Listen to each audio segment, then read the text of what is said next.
প্রিয় ভাই ও বোনেরা, এক মুহূর্তের জন্য চোখ বন্ধ করুন। কল্পনা করুন এমন এক জায়গার যেখানে চারদিক আগুনে ভরা, কোনো আলো নেই, শুধু চিৎকার আর আর্তনাদ।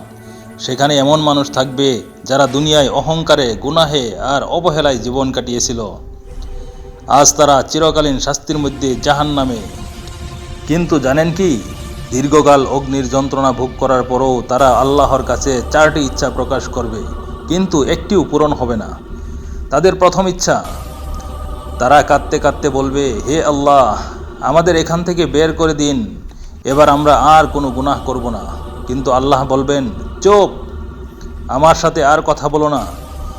এই এক কথাতেই তারা বুঝে যাবে এবার আর মুক্তি নেই। এটাই হবে তাদের চিরস্থায়ী হতাশার শুরু। দ্বিতীয় ইচ্ছা প্রকাশ করবে, তারা জাহান্নামের রক্ষক ফেরেশতা মালিকের কাছে মিনতি করবে, আমাদের জন্য দোয়া করুন যেন আল্লাহ আমাদের মৃত্যু দিয়ে দেন। মালিক তৎক্ষণাৎ কোনো উত্তর দেবেন না। 1000 বছর পর তিনি বলবেন, তোমরা এখানেই চিরদিন পড়ে থাকো। কি ভয়াবহ জবাব! মৃত্যু পর্যন্ত তাদের জন্য বন্ধ হয়ে যাবে। তারা তৃতীয় ইচ্ছা প্রকাশ করবে, তারা শাস্তি দেওয়ার ফেরেশতাকে বলবে, একদিনের জন্য শাস্তিটা হালকা করে দিন। ফেরেশতারা বলবে, তোমাদের কাছে কি রাসূল স্পষ্ট হেদায়েত নিয়ে আসেননি? এখন নিজেরাই দোয়া করো। দুনিয়ায় যাদের কানে সত্যের বাণী পৌঁছেছিল কিন্তু যারা শুনে ফিরে আসেনি, আজ তাদের কোনো কান্নাই শোনা হবে না।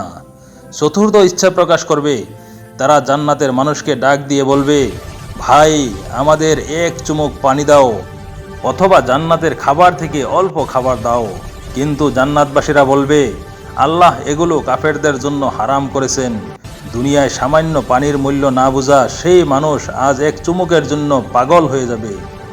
তাদের শেষ পরিণতি, শেষে আল্লাহ তাআলা বলবেন, আজ আমি তোমাদের ভুলে যাব যেমন তোমরা দুনিয়ায় আমাকে ভুলে গিয়েছিলে। আর তখন নীরব অন্ধকারে হারিয়ে যাবে তাদের চিরকালের কান্না, আহাজারি আর অনুশোচনা। কেউ শুনবে না, কেউ দয়া করবে না। প্রিয় ভাই ও বোনেরা, ভাবুন তো, আজ আমরা যেভাবে আল্লাহকে ভুলে দুনিয়ার মুহে ছুটছি, যদি সেই ভুলের ফল হয় চিরস্থায়ী আগুন, আজই তওবা করুন, নামাজে ফিরে আসুন, পবিত্র কোরআন ধরুন। মৃত্যুর পর আর কোনো সুযোগ থাকবে না। হে আল্লাহ, আমাদের জাহান্নামের আযাব থেকে রক্ষা করুন। আমিন।